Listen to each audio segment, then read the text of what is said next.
மாதிரி மற்றவங்க புத்திமதி சொன்னாங்கன்னா அதை ஏற்றுக்கொள்ளணும்.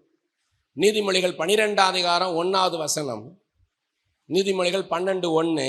புத்திமதிகளை விரும்புகிறவன் அறிவை விரும்புகிறான், கடிந்து கொள்ளுதலை வெறுக்கிறவனோ மிருக குணம் உள்ளவன். ஒருத்தவங்க நம்ம புத்திமதி சொல்றாங்கன்னா, இப்படி செய்யாதீங்க, இப்படி செய்யுங்க, இதை இப்படி செய்யறீங்கன்னு சொல்றாங்கன்னா அது நம்ம நல்லது, நம்மளுடைய வளர்ச்சிக்கு அது பிரயோஜனமானது. நீதிமொழிகள் 13ஆம் அதிகாரம் 18வது வசனம். நீதிமொழிகள் 13:18. புத்திமதிகளை தள்ளுகிறவன் தரித்திரத்தையும் லட்சியம் அடைவான், கடிந்து கொள்ளுதலை கவனித்து நடக்கிறவனோ கனமடைவான். எனக்கு தெரிஞ்ச ஃப்ரெண்டு, அவர் வீட்டெல்லாம் நல்லா காரு வீடு எல்லாத்தையும் கிளீனாக வச்சுக்கிறதுக்கு ஒருத்தரை வச்சார். இவர் பார்த்தீங்கன்னா அந்த காரை பார்த்தீங்கன்னா சரியாக துடைக்கிறது கிடையாது, வீட்டை சரியாக துடைக்கிறது கிடையாது. என் ஃப்ரெண்டு என்ன பண்ணாருன்னா, முதல்ல கொஞ்சம் கண்டு காணாத மாதிரி மெதுவாக சொன்னார்.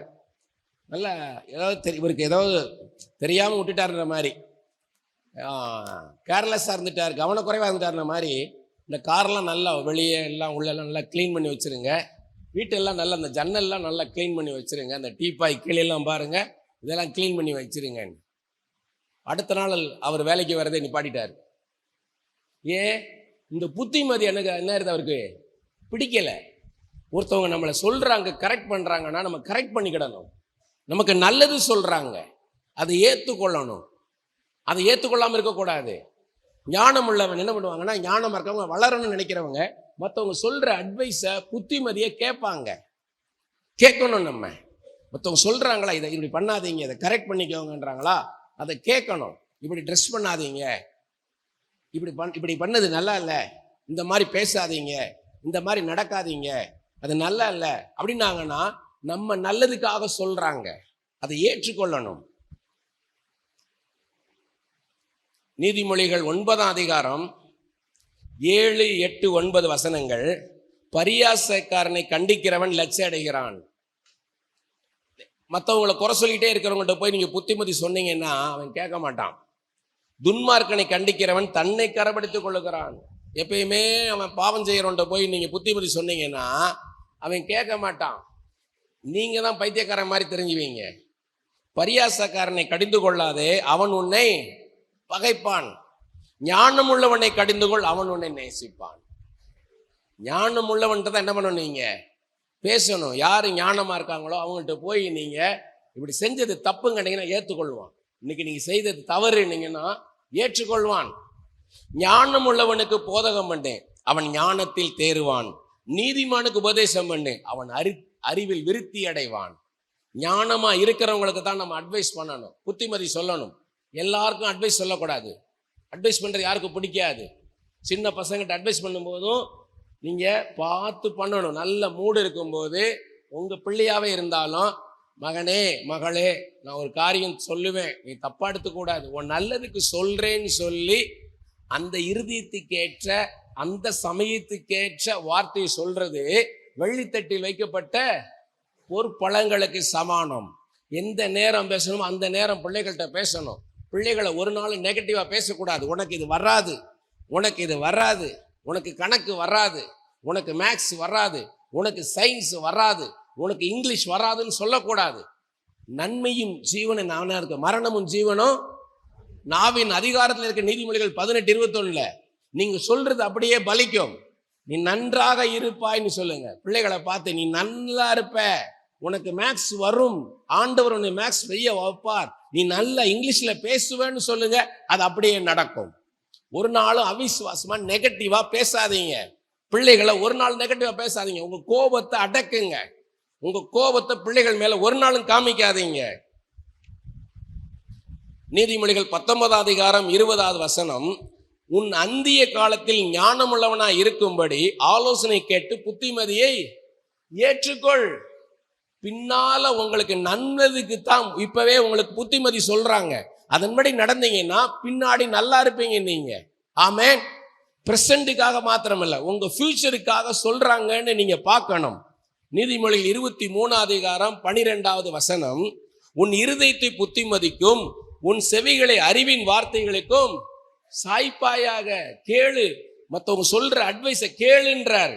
நீதிமொழிகள் 27 மறைவான சிநேகத்தை பார்க்கிலும் வெளிப்படையான கடிந்து கொள்ளுதல் நல்லது. உங்களை முகஸ்துதி பார்க்கிறவங்களை பண்ணாதீங்க, உங்களை பாராட்டுறாங்களா அதை பார்க்காதீங்க, உங்களை உண்மையா கடிந்து கொள்றாங்களா நேரடியாக, அதுதான் உண்மையான அன்பு, அதுதான் உண்மையான நட்பு. நீதிமொழிகள் 28 இருக்கு பாருங்க. நீதிமொழிகள் 28:23 தன் நாவினால் முகஸ்துதி பேசுகிறவனை பார்க்கிலும் கடிந்து கொள்கிறவன் முடிவில் அங்கீகாரம் பெறுவான். அப்படின்னு என்ன அர்த்தம்? இன்னைக்கு அவங்க சொல்றது நம்மளுக்கு கடினமாக இருக்கும், நம்ம ஏற்றுக்கொள்ள முடியாம இருக்கும், கசப்பா இருக்கும். ஆனா பின்னாடி நல்லது நடக்கும் போது அப்ப தெரியும் அவன் சொன்னது எவ்வளவு நல்லதுன்னு. ஒரு பையன் அப்படிதான், அவன் டிவி சீரியல்ல நடிச்சுக்கிட்டு இருந்தான் சில வருஷங்களுக்கு முன்பாக. அப்ப அவன்கிட்ட கேட்டான், அதை விட்டுட்டு வந்துட்டுமா, ஊழியத்துக்கு வந்துட்டுமான்னா. நான் சொன்னேன், டிவி சீரியல்ன்றது ஒரு பெரிய விஷயமே கிடையாது. அது ஒரு தடவை பார்ப்பான், 2 தடவை பார்ப்பான், அவ்வளவுதான். ரீடெலிகாஸ்ட் கிடையாது. அது சினிமான்றது ஒரு பெரிய சேலஞ்சு. சினிமாவில் எல்லாரும் நடிச்சு வர முடியாது, அது காம்படிஷன், ஹைலி காம்படிஷன். அதுல நீ நடிச்சு தேரணும். அதுல நடிச்சு தேர்ந்து வரும்பொழுது அப்ப ஆண்டவர் உன்னை கூப்பிடுவார், அப்ப நீ வெளியே வரணும்னு. உன்னை என்கிட்ட கோவிச்சுக்கிட்டான் அந்த பையன். பல வருஷங்களுக்கு அப்புறம் ஒரு நிகழ்ச்சியில் அவனை பார்க்கும்போது என்கிட்ட கையெடுத்து கும்பிடுறான். அன்னைக்கு நீங்க சொன்னது எனக்கு புரியல, இன்னைக்கு எனக்கு சொன்னது புரியுது பிரதர்னா. ஏன்னா மோசைய சகல வித்தைகளையும் கத்தர் கத்துக் கொடுத்தார். எகிப்துல சகல வித்தைகளையும் கத்துக் கொடுத்து தான் தூக்கிட்டு வந்தார் ஊழியத்துக்கு. பாதியில தூக்கிட்டு வரல. அப்படி போல நம்மள ஒரு இடத்துல வச்சிருப்பாரு, எல்லாத்தையும் கத்து கொடுப்பாரு, நமக்கு கத்து கொடுத்து அதுக்கப்புறம் தூக்கிட்டு வருவார். அதே இடத்துல ஊழியம் செய்ய போவோம். எப்படி இருக்கும் யோசித்து பாருங்க. ஒரு சினிமாக்கார்ட்ட போய் நான் சத்தியத்தை சொல்ல போகும்போது, அவரு மிகப்பெரிய கலைஞன், நல்ல கலைஞன். அவர் சொன்னாரு, திரைக்கு பின்னால நடக்கக்கூடிய வேதனைகளை அறிந்த மனுஷன் நீ, எங்கள ஒருவன் நீ தான் முக்கியம். உங்களை ஒரு இடத்துல வச்சிருக்கிறாரா? பேதுரு இருக்காரு. பேதுரு இதே படகுத்துறைக்கு போனார்னா எப்படி ஊழியம் செய்வாரு? இதே படகுத்துறைக்கு போறாரு பேதுரு, எப்படி இருக்கும்? இந்த கடல் ஆழம் எவ்வளவு, எங்க மீன் கிடைக்கும், எர்ணாகுளத்துக்கு போனா எவ்வளவு மீன் கிடைக்கும், குஜராத்து கிட்ட எவ்வளவு மீன் கிடைக்கும், அகமதாபாத் கிட்ட போனா எவ்வளவு மீன் வரும், எப்ப வரும், எப்படி எந்த ஆழத்துல வரும், எந்த நேரம் போய் வலை போடணும், எவ்வளவு எப்படிப்பட்ட மீன் கிடைக்கும்ன்றது பேதுருக்கு தெரியும். அவர் உட்கார்ந்து பேசினா எப்படி இருக்கும்? சரியாக பயன்படுத்துறவங்களை. அதனால ஊழியம் செய்யணும் அவசரப்படாதீங்க. பைபிளை நல்லா படிங்க, கற்று தேருங்க, அப்புறம் தான் உங்களை தூக்கிட்டு வருவார். பைபிள் தெரியாம உங்களை ஊழியத்தை தொடர்ந்து பயன்படுத்த முடியாது. பைபிள் தான் உங்களை உருவாக்கும். அதே மாதிரி பிள்ளைகளை கண்டிச்சு வளர்க்கணும். பிள்ளைகள் என்ன பண்ணணும்? கண்டிச்சு வளர்க்கணும். நீதிமொழிகள் 13:24 பிரம்பை கையாடாதவன் தன் மகனை பகைக்கிறான், அவன் மேல் அன்பாய் இருக்கிறவன் அவனை ஏற்கனவே தண்டிக்கிறான். பிள்ளைய கண்டிக்கணும். பிள்ளைய கண்டிக்கலைன்னா அவனுக்கு நீங்க தான் தவறாக நடத்துறீங்க. பிள்ளைய தவறு செய்யும்போது யாராக இருந்தால் என்ன பண்ணணும்? அவனுக்கு பனிஷ்மெண்ட் கொடுக்கணும். அவனை போட்டு அடின்னு அடிச்சு சாகர மாதிரி அடிக்க கூடாது. முழங்கால் போடுன்னு சொல்லுங்க, தவறு கிடையாது. முழங்கால் போடுன்னு சொல்லுங்க. ஏன் அது சொல்லி கொடுங்க. ஏன் இப்போ முழங்கால் போட்டிருக்க தெரியுதா? அப்பா கால் வலிக்குதுப்பா, கால் வலிக்குது. ஏன் முழங்கால் போட்டிருக்க, ஏன் கால் வலிக்குது? தப்புப்பா, நான் கணக்கு போடும்போது மேக்ஸ் எக்ஸாம்ல கடைசியில் டோட்டல் எழுதும்போது பார்க்காம நானா எழுதிட்டேன்ப்பா. சரியா மேக்ஸ் எழுதியிருந்தேன், ஆனா கடைசியில் டோட்டல் எழுதும்போது தப்பா எழுதிட்டேன்ப்பா. இனி எழுதுவியா?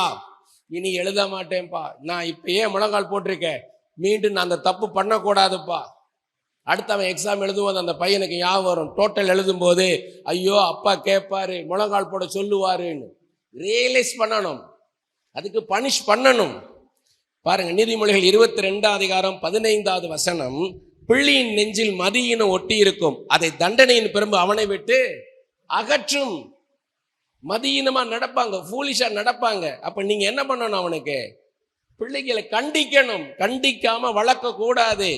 நீதிமொழிகள் 23:13-14 பிள்ளையை தண்டியாமல் விடாதே, அவனை பிரம்பினால் அடித்தால் அவன் சாகான். நீ பிரம்பினால் அவனை அடிக்கிறதுனால் பாதாளத்துக்கு அவன் ஆத்துமாவை தப்புவிப்பாயே. பிள்ளையை கண்டிச்சு வளர்க்கலன்னா பாவத்தின் பாதையில போயிடுவான். பாவத்தின் பாதையில போனா நரகத்துக்கு போயிடுவான். நீதிமொழிகள் 22:6 என்ன போட்டிருக்குது? பிள்ளையானவனை நடத்த வேண்டிய வழியில நடத்து, முதிர்வையிலும் அதை அவன் விடாதிருப்பான். ஆண்டவர் நான் மகிமைப்பட சொல்றேன். சின்ன வயசுல இருந்து நாங்க யாரு வீட்டுக்கு போனாலும் எதுக்குமே ஆசைப்பட மாட்டோம். அவங்க எவ்வளவு பலகாரம் வச்சாலும். ஏன்னா எங்க அப்பா எல்லாமே வாங்கி கொடுத்துருவார், எல்லாமே வாங்கி கொடுத்துருவார். அதனால என்ன பண்ணுவோம்னா, நாங்க கெஸ்ட் வீட்டுக்கு போனோம்னா அவங்க வைக்கிறதுல போய் என்ன பண்ண மாட்டோம், பாய மாட்டோம். எங்க அப்பா கண்டிப்பா வளர்ப்பாரு. சட்டை வீட்டுக்கு போடுற ட்ரெஸ்ன்னு தனியா இருக்கும், வெளியே போற ட்ரெஸ்ன்னு இருக்கும். வெளியே போற ட்ரெஸ்ஸை உள்ள போடக்கூடாது, விலையுறந்த ட்ரெஸ்ஸை. வீட்டுக்கு போடுற ட்ரெஸ்ஸுக்கு வீட்டுக்கு போற ட்ரெஸ் தான் போடணும். எங்க அப்பா வர்றாருன்னா கேட்டை திறந்தாலே சத்தம் கேட்கும். என்ன சட்டை போட்டிருக்கோன்னு பார்ப்போம், விலையுறந்த ட்ரெஸ்ஸை போட்டிருக்கோமான்னு பார்ப்போம். வீட்டுக்கு போடுற ட்ரெஸ்ஸை போட்டு உட்காந்துருவோம். அவ்வளவு கண்டிப்பா இருப்பாரு. எங்க அப்பா இருக்கிற ரூம்ல நின்று நாங்க பேசினதே இல்லை. எங்க அம்மாட்ட சொல்லுவோம், எங்க அம்மா தான் எங்க அப்பாட்ட போய் பேசுவாங்க. எங்க மதுரைக்கு பக்கத்துல வைகை டேம் பக்கத்துல இருக்கு. அங்க எக்ஸ்கர்ஷன் போறாங்க ஸ்கூல்ல இருந்து, அதுக்கு பெர்மிஷன் வாங்கணும். எங்க அம்மாட்ட சொன்ன, எங்க அம்மா இல்ல எங்க அப்பாவுக்கு எப்ப மூடு இருக்குன்னு பார்த்துக்கிட்டே இருப்பாங்க. ஒரு வாரம் ஆச்சு அந்த பெர்மிஷன் வாங்குறதுக்கு. எங்க அப்பாட்ட பேசணுமா, இருறா கோபமா இருக்கிறாரு, இரு, ஏதோ ஆபீஸ்ல ஏதோ நடந்திருக்கு, பொறுமையாயிரு. ஒரு வாரம் கழிச்சு எங்க அம்மா சொல்றாங்க, எங்க அப்பா இப்ப டிப்டி கமர்ஷியல் டாக்ஸ் ஆபீசர், அந்த டிசிடிஓ பஷீர் பையன் போறான் வைகடாம். இப்ப அதுக்கு என்ன அப்படின்றாரு எங்க அப்பா. அதுக்கு என்னன்றாரு, இல்ல அந்த வஹாப் அவரு சிடிஓ பையன், அவர் பையனும் போறான், அவங்களோட சேர்ந்து இவன் கென்னடியும் போலாம்னு நினைக்கிறான். சரி போ சொல். எப்படி போடுறாங்க பாருங்க, இப்படிதான். அதனால கணவன்மார்கள்லாம் கையை வைத்துங்க, மனைவிமார்கள் நல்ல மனைவிமார்கள் கையை வைத்து சொல்லுங்க, மனைவிமார்கள் நல்ல மனைவிமார்களை கொடுத்ததுக்காக நன்றி அப்பான்னு. நம்மளுக்கு தேவை அறிந்து உதவி செய்யறவங்க அவங்க. ஆமென்.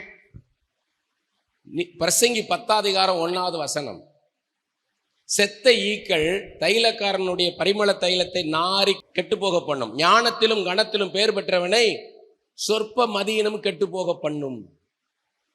நல்ல ஞானமா இருப்பாங்க, ஆனா ஒரு சின்ன ஃபூலிஷ் திங் பண்ணும்போது என்ன ஆகும், ஒரு சென்டில் செத்த ஈ விழுந்தா என்ன ஆகும், நாரி போகும். அப்படி போல ஃபூலிஷா செய்யக்கூடாது. நாங்க தூரதர்ஷன் இருக்கும்போது ஒருத்தன் கேமராமேன்னா அப்படி பெருசா நினைப்பான். ஏன்னா அவங்க ராஜ்பவன் போனா கூட அவங்க கொடுக்குற டீ காஃபி அந்த நட்ஸ் அதெல்லாம் நோ தேங்க்ஸ்ன்றுவான். கல்கத்தாக்கார கேமராமேன் அப்படி ஜென்டிலா இருப்பான். வரே கேமராமேன்னா அப்படி ஜனாதிபதி மாதிரி நடப்பான். அவனை இன்னொரு கேமராமேன் சாப்பிட வாயான்னு கூப்பிட்டார்.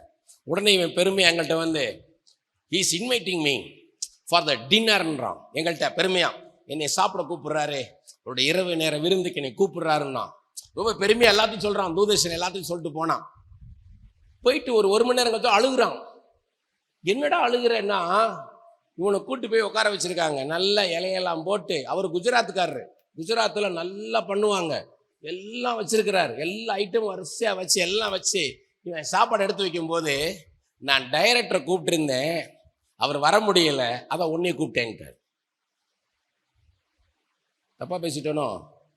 Sunakamba nikasodo na mahutili na katori mahatolog makatini lakdi kamhumta nikmum mahadini naku wahudu likdi gamakudu. அப்படி ஜப்பானீஸ்ல பேசுறேன், ஜப்பானி மொழியில பேசுறேன் நான். இல்ல மிசோரம்ல பேசுறேன். நாஹூ கதினி மாஹூ லிக்னு கதனு கஹூ நிம்ஹூ. அப்படி மிசோரம்ல பேசுற மாதிரி பேசுனேன். ஒருத்தர் கூப்பிட்டேன், அவர் வரல, வேஸ்டா போகும்னே உடனே கூப்பிட்டேன்ட்டாரு.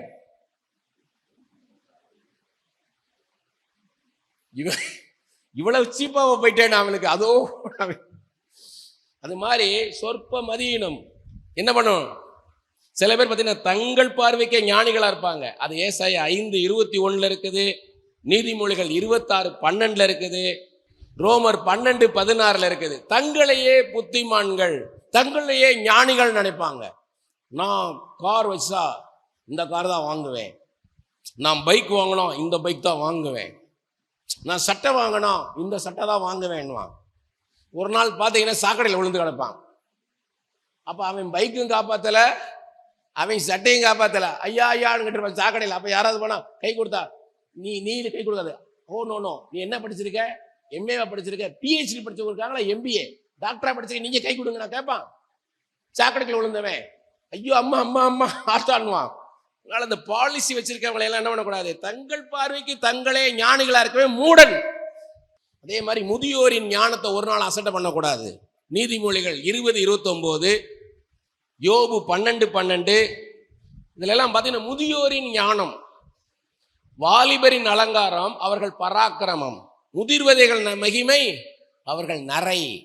வயசானவங்கள்ட்ட அவங்கள்ட்ட நல்ல அனுபவம் இருக்கும். அனுபவத்தில் இருந்து அவங்க நம்மளுக்கு என்ன பண்ணுவாங்க, ஞானமா பேசுவாங்க. அந்த அனுபவத்திலிருந்து வரக்கூடிய வார்த்தையை ஒரு நாள் என்ன பண்ணக்கூடாது, அசட்டை பண்ணக்கூடாது. எங்க ஊர் மதுரையில் என்ன பண்ணுவாங்கன்னா, இந்த தகப்பன்மார்களை மதிக்க மாட்டானுங்க.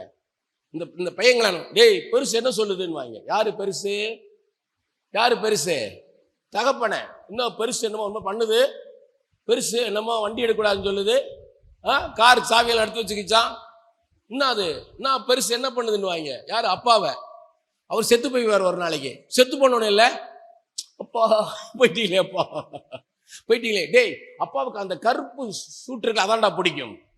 இப்ப என்னாச்சு, பெருசு என்ன ஆயிடுச்சு, இவ பெரியவர் ஆயிட்டாரு. கருப்பு கோட்டை போடுறா, கூலிங் கிளாஸ் போடுறா. அவர் கூலிங் கிளாஸ் அவரை போட்டு அவரில் கட்டியிருப்பாங்க. அவருக்கு மோதிரத்தை எடுத்து போட்டு அவர் கூலிங் கிளாஸை போட்டு கையை கட்டி முன் படிக்க வச்சுட்டு, டேய் பாவம்டா போயிட்டாரா, அப்பா போயிட்டாருங்க, அப்பா போயிட்டாருங்க. இவ்வளவு நாள் யாரு அவரு? நேத்து வரைக்கும் யாரு அவரு? பெருசு. இன்னைக்கு சொத்து வேணும் அந்த ஆளால. அதுக்காக உள்ள ஒரு டிராமா நடந்துகிட்டு இருக்கும், பெட்டியில வச்சுக்கிட்டு அப்படி சோகமா இருப்பான். உள்ள போனோம்ல உன் பொண்டாட்டிட்டானே, டேய் பசிக்குதுடி, பசிக்குது, என்ன இருக்கு? இட்லி இருக்கு, நேத்து வச்ச இட்லி. ஏய் எங்கேயாவது வெளியே இருந்தால் அது கொண்டு வாடி, எல்லாம் பார்த்துக்கிட்டு இருக்காங்க. மாமா வாங்க, மாமா மாமா வாங்க, மாலையை பண்ணு போட்டு அவங்க அப்பா மேலே படுதான். அவருக்கு அவர் உயிரே இல்லை, அவர்கள் தூசி படுதான். கண்ணாடியை போய் தொடப்பேன், அவதால் கண்ணாடி பெட்டியில் கிடக்கிறாரு. நேற்று வரைக்கும் பெருசு என்ன பண்ணது இல்லை, இன்னைக்கு என்னவா அப்படி கண்ணாடி பட்டுருச்சா. மாலையெல்லாம் எடுத்து, டேய் மாலையிடுறா பார்த்துடுறா, அவர் மேலே பட்டுருமா. வெளியதாட்டம் எல்லாம் டிராமா, பூரன் டிராமா. அந்த பையன்ல சின்ன பையன்ல அவன் அப்படி அண்ணனை பார்த்துக்குவான். அண்ணன் கமுக்கமார் நடிச்சுக்கோ, பக்தியா நடிச்சுக்குவாங்க. அப்படியே வெளியே சுற்றி வருவாங்க, அப்படியே பார்த்துக்குவாங்க. அப்படியே அது வருவாங்க பாருங்க. அப்ப என்ன பண்ணும், யாரையும் பெருசுன்னு பேசக்கூடாது. வலதுக்கு வைத்து சொல்லுங்க, என் தகப்பனாரையும் என் தாயையும் ஒரு நாள் நான் அசட்டை பண்ண மாட்டாண்டவரே, ஒரு நாள் நான் அசட்டை பண்ண மாட்டாண்டவரே. இயேசுவே எனக்கு அந்த கிருபையை தாரும் ஐயா, எனக்கு அந்த கிருபையை தாரும். சாத்தானுடைய தந்திரம் இருக்கு, மனுஷனுடைய தந்திரம்லாம் இருக்குது. சாத்தானுடைய தந்திரம் எங்க வந்துச்சு? முதல்ல தோட்டம், ஏதேன் தோட்டத்தில் என்ன பண்ணான்? ஏதேன் தோட்டத்தில் ஏவாளை ஏமாத்தனான். ஏவாள் என்ன சொல்லியிருக்கணும்? சாத்தான் கேட்டானால் என்ன பண்ணியிருக்கணும்? கர்த்தர்ட்ட கேட்டுட்டு சொல்றேன்னு சொல்லியிருக்கணுமா இல்லையா? சாத்தான் சொன்னாலும் என்ன பண்ணணும்? நீங்க ஒருத்தன் சொல்றான், ஒரு சகோதரிட்ட கல்யாணமான ஒரு சகோதரிட்ட, ஓ லாபா கா பாபா, உன் புருஷன் தவறான வழியில் போவதாக காண்கிறேன்னு என்ன பண்ணணும்? உடனே வீட்டில் போய் வந்தால் கரெக்டா சொல்லுவார். போன தடவை தீர்க்க தரிசனம் கரெக்டா சொன்னார். ஏன்னா ஓல் அப்பா காபான்ட்டான் பாருங்க, அவன் தீர்க்கதரிசி ஆயிட்டான். அந்நிய பாஷை பேசுறவன் யாரு? தீர்க்கதரிசி.